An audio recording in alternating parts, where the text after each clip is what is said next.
The grief journey continued, and really working through how do we process intense grief? How do we find our truth? And how do we find enjoyment and purpose in our life?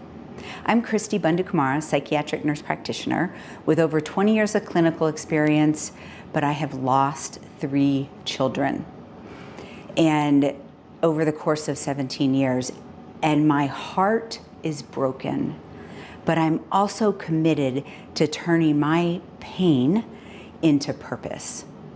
I went through 45 days of grief where every day I worked through grief.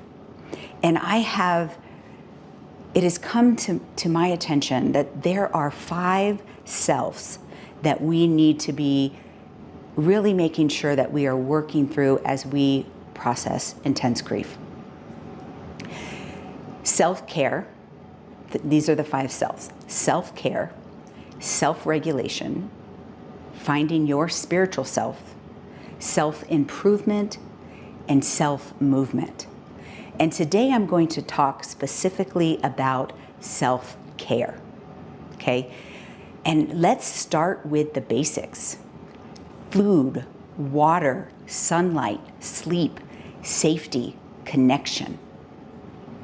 I know that there's many people out there who have lost a child, lost a spouse, have some sort of very intense grief, and you are not taking care of yourself. And I'm not talking about, a certain diet or being super healthy, or I am talking about basics of just eating for fuel, making sure that you're hydrated, going outside and finding sunlight, making sure that you are making sleep a priority, that you are safe, and that you are maintaining connections, and at some point in your life, creating new connections. And I can tell you, almost every grieving parent that I talk to has some element there that is not being taken care of. Oftentimes in our culture, we talk about self-care, self-love, and it's almost indulgent. Oh, get your nails done, get a massage. What is a 1-hour massage gonna do if you haven't slept in 4 months? What is, a nail appointment going to do for your physical and mental health if you're not eating right, you're not drinking enough water? Connections, super important. But oftentimes the first thing that we push away from, nobody understands our pain. And that may be true, but that doesn't mean you don't need them, and it doesn't mean that they don't want to help. Someone does not need to understand you or understand your pain to be empathetic. And so when we're talking about self-care, we have to talk first about the basics. So that food, water, sunlight, sleep, safety, connection. Out of those, which things are you ignoring or neglecting? Do some self-evaluation there. What do you need to start taking care of? Do you actually have something that's counteracting that? Are you drinking too much? Are you using, substances that are bringing you down? This is an important piece to self-care. We all talk about self-care as indulgent. One of the rules that I made for myself, I have a very strong addiction history in my biological father's side of the family. I scored high on addiction scales back when I was trying to be a missionary. And So I think I have kind of that addictive personality. And I can see how easy it would be. You've lost your child and you start with 1 glass of wine and, you know, to wind down and try to get to sleep. And then it's 2 glasses of wine. And now a year later, it's a bottle. I'm not saying what you should and shouldn't do. I'm saying, remember, these are the 5 selves. This is you finding your truth. Okay? It's not that alcohol is bad or that, you know, it's not any one thing. It's what is your truth. Are you doing something to make it worse? Are you doing something to hurt yourself? In an extreme, we're talking about suicidal ideations or even cutting or attempting suicide, right? Obviously, that's the opposite of self-care. And if in any of these things feel impossible to do, then seek professional help. For me, I've been working on myself from a mental health, psychological standpoint for many years. And the death of my children was still unbearable and difficult. And so wherever you are in your journey, it's your journey. But I can tell you for myself, I'm a go-getter, type A personality. I do well. I think I'm healthy. And I actually, as part of the 45 Days of Grief, I wanted some like actual objective data to say what happens before and after actually processing grief. Like, can I show that you can get better?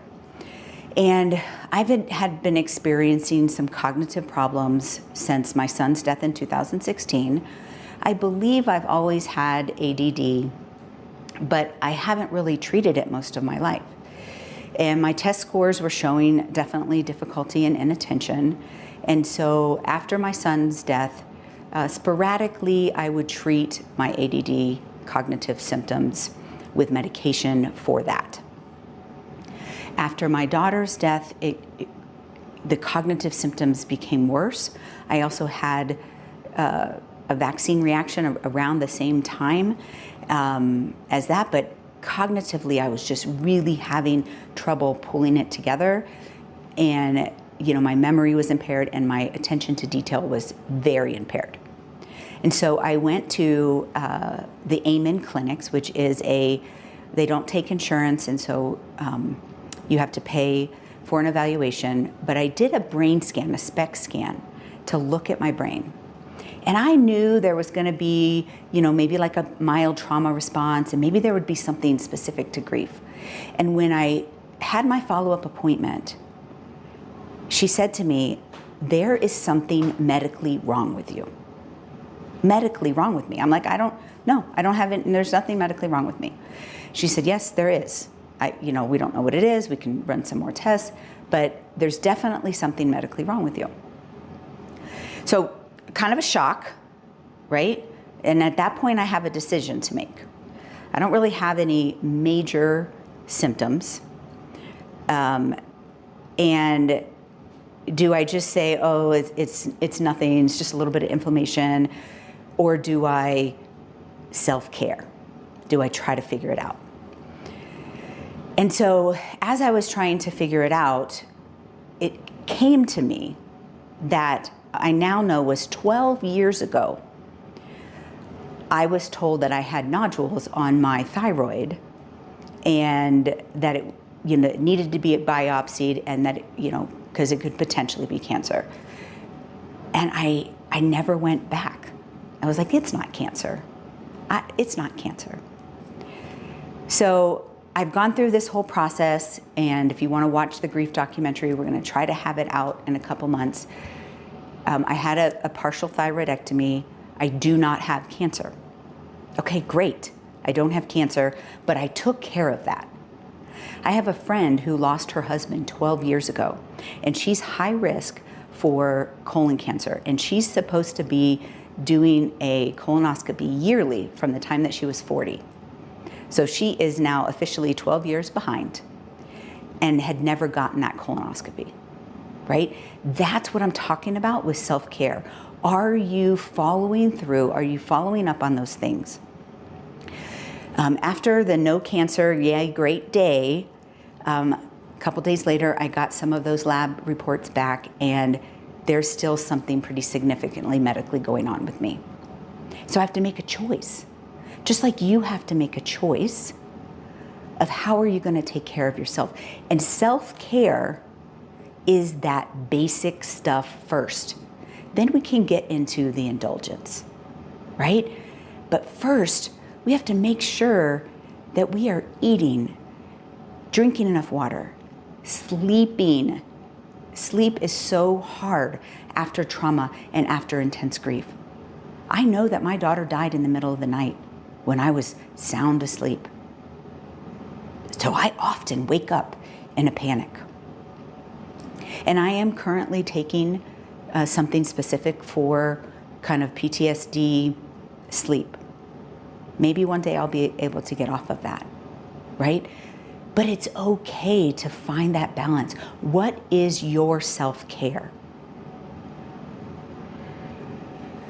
I do want to say that you don't want to get on addictive substances for sleep. I'm personally on clonidine. Talk to your doctor about non-controlled substances for sleep, okay? Because this is a very vulnerable time in your life, and oftentimes your doctor feels sorry for you. They're like, wow, if I was going through this, I'd want some Xanax. But Xanax is not, Xanax and that whole class of benzodiazepines is not what's good for your health and your sleep long term. But finding that balance, you may need to take medication to take care of yourself. If you can't do these basic things, you may need an antidepressant. Depression's real, and it's chemical, and we have treatment for that. So, self-care.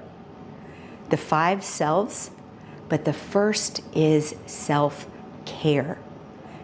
We've got to take care of ourselves. I know it's hard. I know it's hard. You just want to get by because the pain is too much. But commit to self-care and continue to watch through this journey as I share other nuggets of things that we can do, practical action steps. Follow, subscribe, keep watching, and learn how to process intense grief. I truly believe that you are mentally strong.